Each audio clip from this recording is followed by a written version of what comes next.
देखिए, इस समय बीजेपी कार्यालय में मौजूद हूँ। लगातार सभी के चेहरे पर खुशी नजर आ रही है और बीजेपी के प्रवक्ता इस समय मेरे साथ मौजूद हैं, राकेश शर्मा। हम उनसे बात कर लेते हैं। राकेश जी, पहले तो आपको बधाई हो, 4 में से 3 पर कब्जा। जितेंद्र जी, कहीं ना कहीं देश की जनता और मध्य प्रदेश की जनता ने भारतीय जनता पार्टी को दीपावली का गिफ्ट दिया है।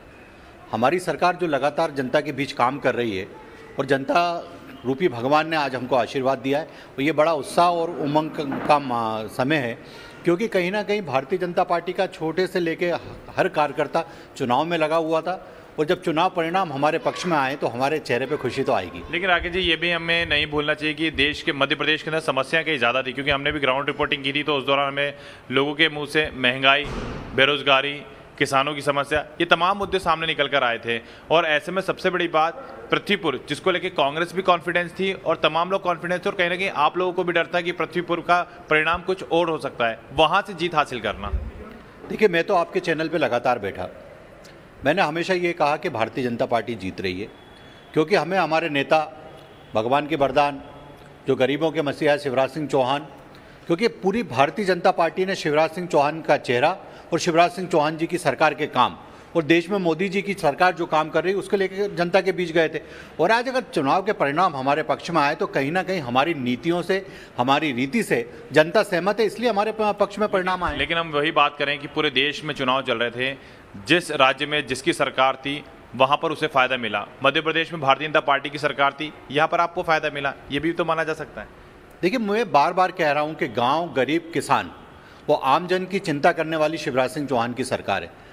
आज हमारी जो योजनाएं चल रही हैं, आपने किसान की बात करी, केंद्र में 6,000 रुपये मोदी जी पूरे देश में किसानों को दे रहे हैं।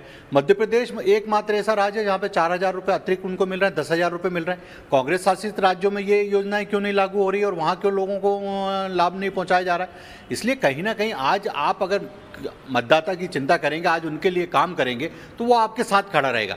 वो जमाने गए जब हवाई बातों से, सिर्फ बोल बचन से काम चल जाता।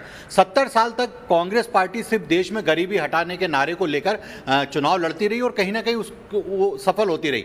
पर आज मतदाता बहुत जागरूक है, उसको पता है कि कौन उसके लिए काम करता है और कौन उसके लिए काम कर रहा है, इसलिए परिणाम हमारे पास। लेकिन बागरी परिवार की हम बात करें, रेगांव में तो एक अच्छा होल्ट माना जाता था। जुगल किशोर बागरी आपके 5 बार के वहाँ से विधायक रहे हैं, लेकिन वही बागरी परिवार को जब आपने टिकट दिया तो इस बार काफ़ी ज़्यादा पीछे चल रही हैं बागरी परिवार की सदस्य और आपकी प्रत्याशी।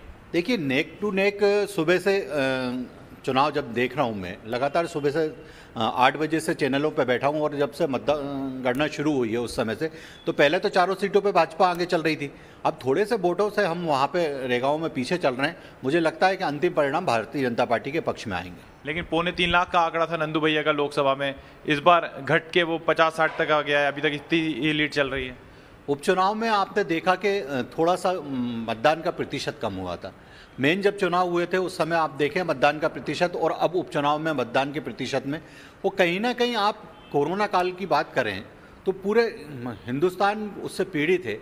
इसलिए कहीं आप ये कहें कि यहाँ कम वोट मिले, वहाँ कम वोट, भारतीय जनता पार्टी जीती। और नंदू भैया एक बड़े नेता थे मध्य प्रदेश के, और उनको कितना प्यार करती थी जनता, ये किसी से छुपा नहीं। आप भी प्रचार में गए होंगे तो हर व्यक्ति नंदू भैया को याद कर रहा था। उसके बाद भारतीय जनता पार्टी का उम्मीदवार वहाँ इतने वोटों से जीत रहे हैं, ये कहीं ना कहीं हमारी सरकार की